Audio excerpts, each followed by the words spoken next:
In last week's program, we introduced some of the principles of marine aquaculture, the farming of the creatures and the plants of the sea, with a special emphasis on salmon and trout farming in Norway. We visited the large smolt farm at Sundalsøra and talked with Arne Kittelsen.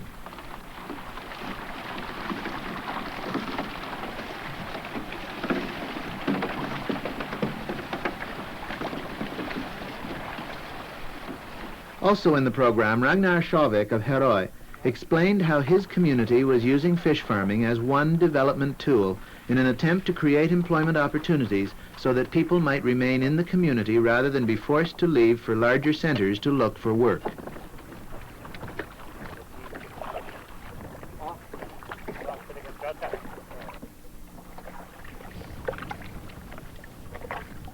Fish farming on Herøy is only a couple of years old, and they are proceeding very cautiously.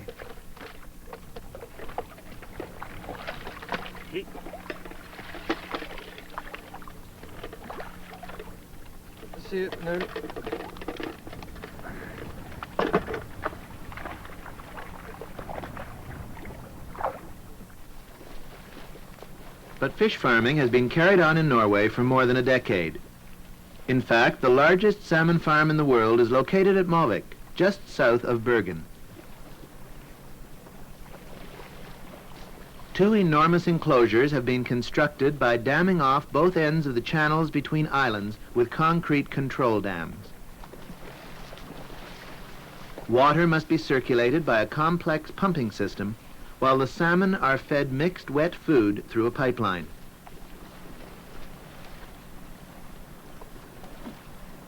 More than 20 people are employed year-round, producing nearly 500 metric tons of salmon each year.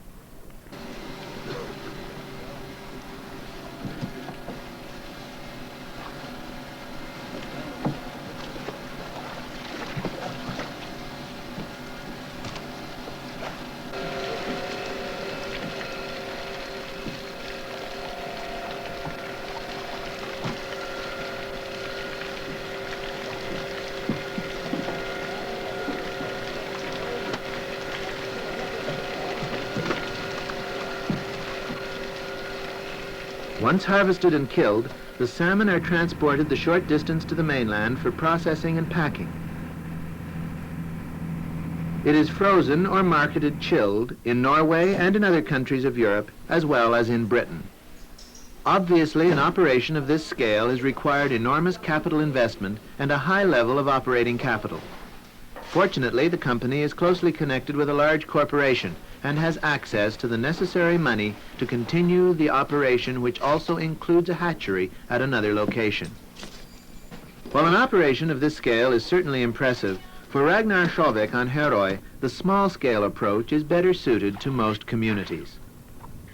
I think that kind of farming, there is room for that in Norway. I think for many places that kind can be very good. But if you look at Herøy and our good opportunities to farm salmon, I think that way we do it will be the best. And in big farms, people who feed the fish are employed. Here, the feeder owns his farm. And I think that's the best. That's the best. You think that makes a difference? Yes, a big difference.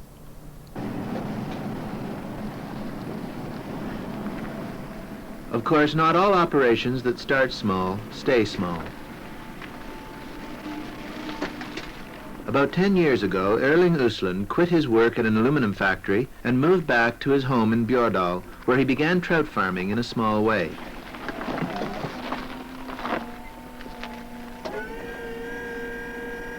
Today, he has quite a large operation. The Usland operation is one of the more efficient because of the different way in which it is set up. Instead of the floating sea cages, which must be serviced by boats, Usland took advantage of a good shoreline with a current that ensures good water circulation and built pens out from shore. The feeding procedure and maintenance of the pens is thus greatly simplified, for it is not necessary to use boats to service cages that are often at a distance from shore.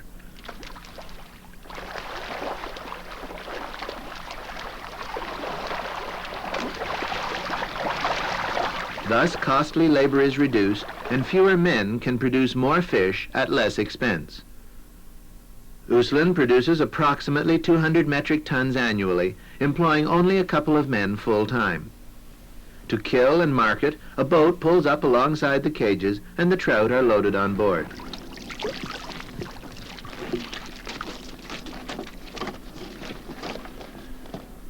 At Uslan, some rainbow trout of remarkable size have been produced for broodstock.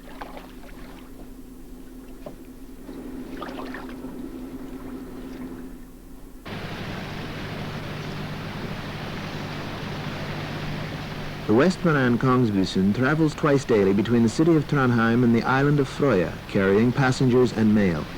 Each way is a 3-hour trip. Other ferry connections via the island of Hitra carry cars and trucks. Compared with Newfoundland, transportation and communication throughout Norway are regular and dependable, with ferries and buses interconnecting at many points. In communities such as Freya, where strong local government administers social services, elementary education, highways, and many other things, the priorities have been on development and provision of basic services such as water and sewerage. On Freya, pavement of roads has remained low on the list and will probably not begin for another year or so.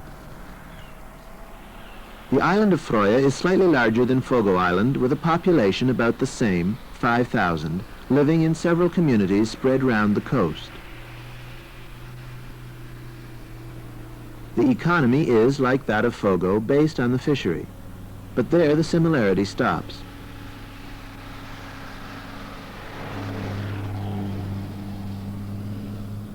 There are, for example, 10 small fish plants on the island.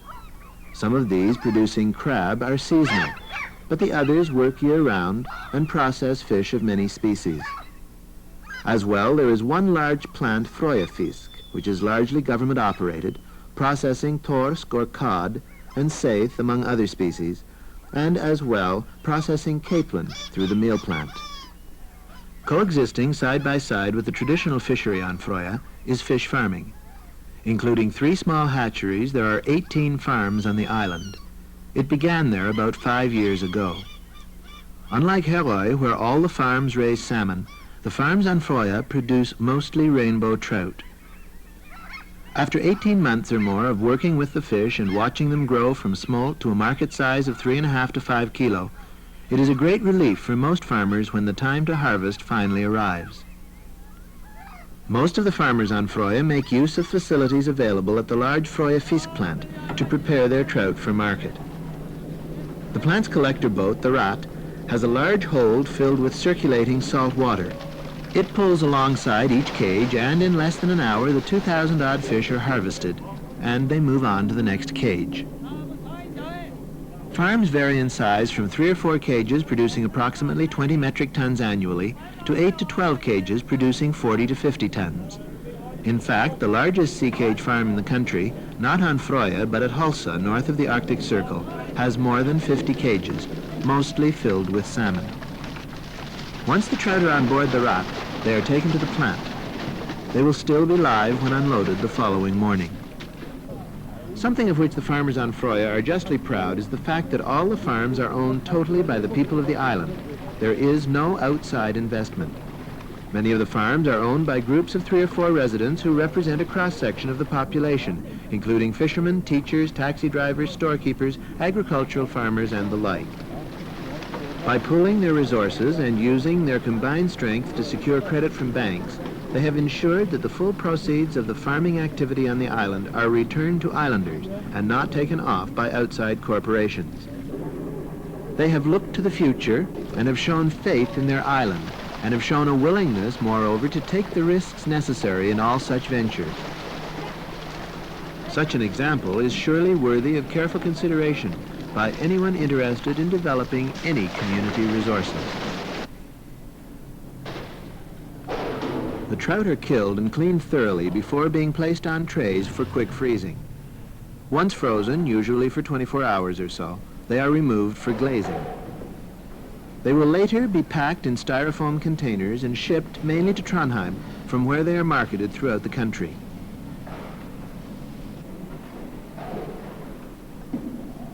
Rainbow trout is not native to Norway. It was introduced a number of years ago from North America by way of Germany. Through careful selection and breeding, a hearty stock that grows to this size has been developed. During the first years of production on Freya, there was tremendous overproduction of rainbow trout throughout Norway. As new farmers sprang up and many people tried to cash in on what was believed to be a quick and sure profit business. Many learned the hard way that production must be tied to the ability of the market to absorb what is produced. Because of the overproduction, prices fell drastically, and many new farmers were forced out of business in 1973.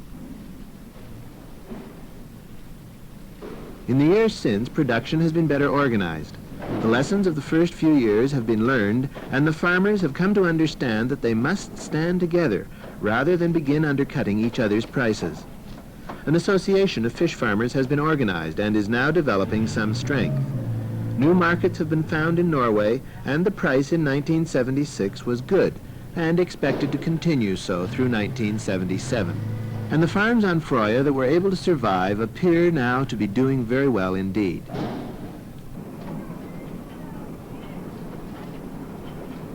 The offal of cod and saithe processed by Freya Fiskplant is sold to farmers who use it to feed their trout. On Herøy, because of the difficulty getting sufficient quantities of offal to ensure a constant supply, the farmers are all using manufactured dry pelletized food purchased from companies that specialize in this. Dry food is expensive, and many believe that the production results are not as good as for those who can feed their fish freshly ground food, although there is no agreement on this point. Certainly the results from both methods are proving satisfactory, and even with fresh food, vitamins are often added. Often shrimp shells are also included to improve the color of the flesh. The fish seem to prefer the fresh food, and switching from one form to the other does not work well.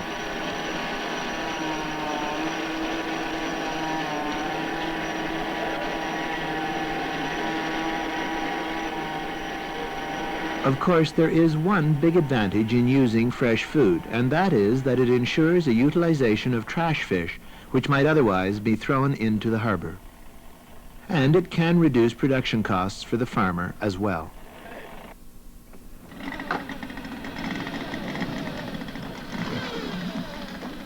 Thus, it is possible to see how, on Freya, fish farming has become well integrated into the traditional economy, coexisting with an inshore fishery, utilizing waste or trash fish, and providing additional employment to the major fish plant as well as to the farmers and their assistants.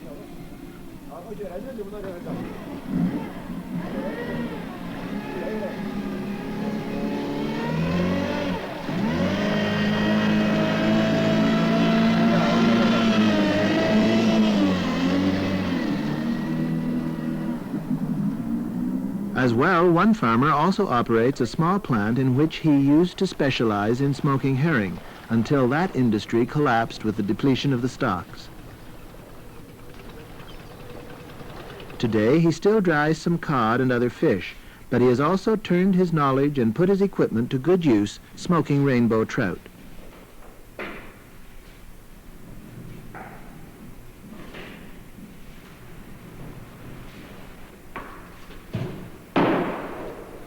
Employing 2 or 3 of the local women, he prepares and packages it for markets in Trondheim and other centers, where it brings a high price.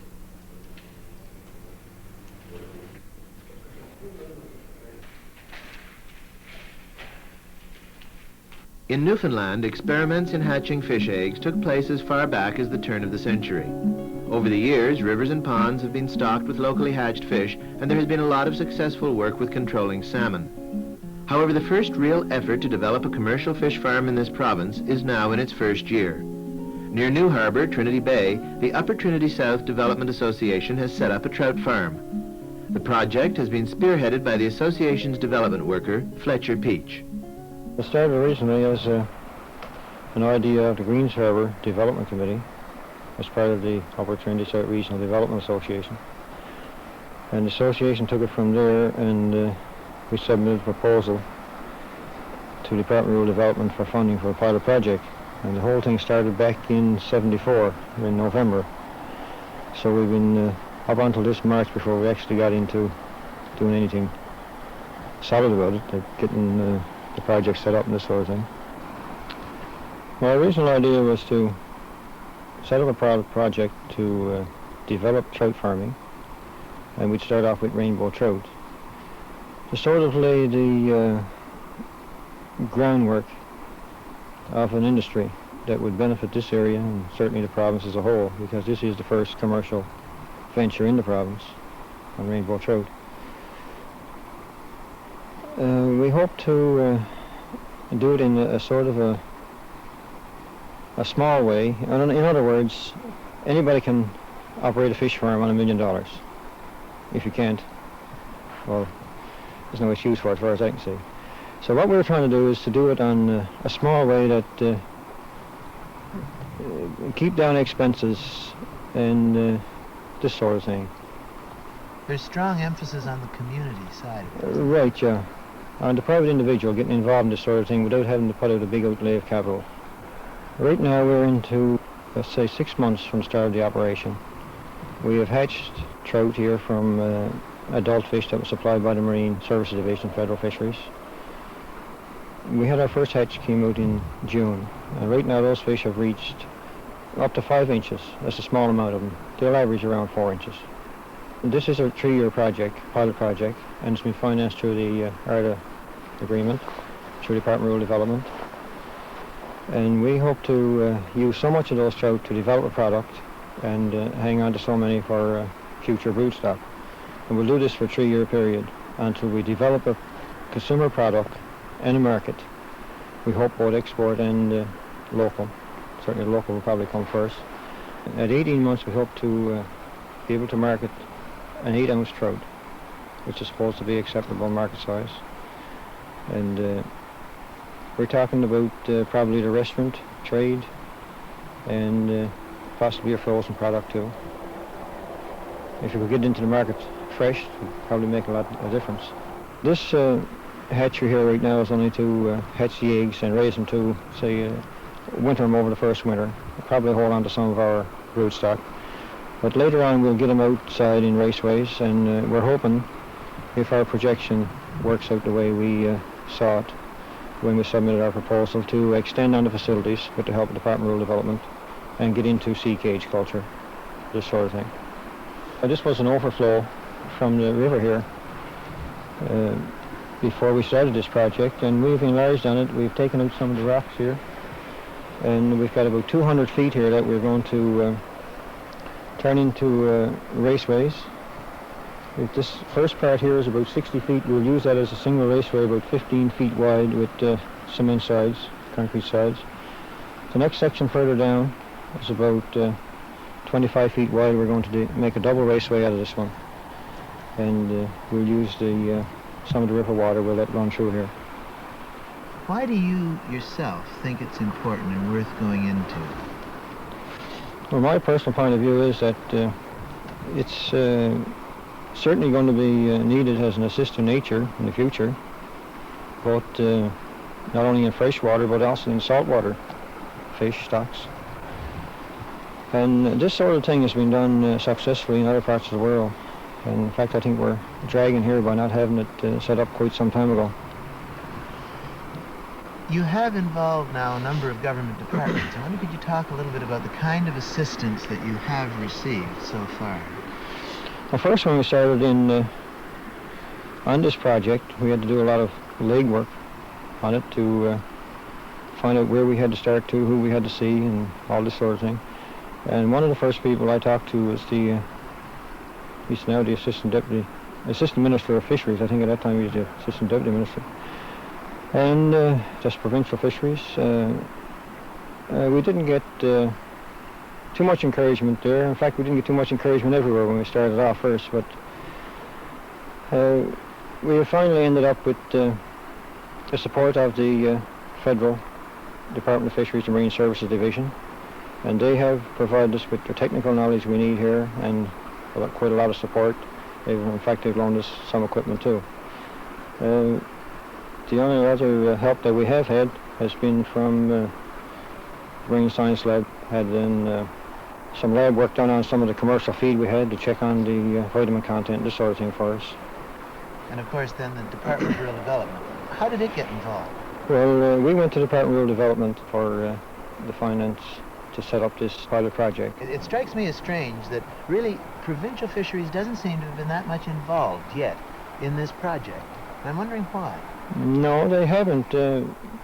I can stand to be corrected on this, but I'm doubtful if the Minister of Fisheries was aware that this project even existed until we had our first batch of trout hatched. I, for one, would like to see provincial fisheries involved in this project. In fact, I think we should have all involvement from government that is possible to ensure that the thing gets off the ground, gets as good a start as possible, and all the support as possible. Have you tried? Well, we've had quite a reaction from provincial fisheries during the summer after this project got publicized a bit, but so far they haven't become actively involved in it. Do you have any feeling about why that might be? No, I'm not sure, really. It must be discouraging. It is sort of, there's no doubt about it.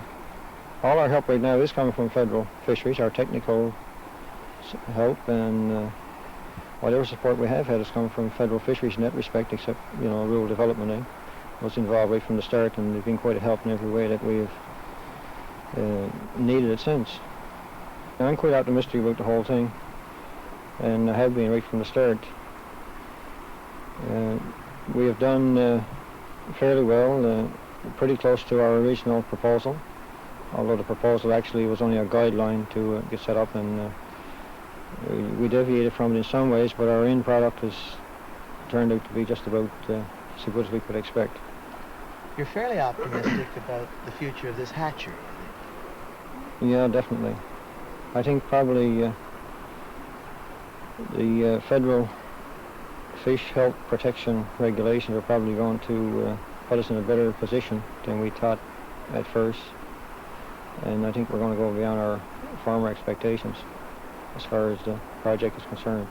Our fourth-year projection, based on starting off with adult fish supplied by Marine Service Division, was for 1,400,000 eggs. I can't see why we shouldn't be able to do that.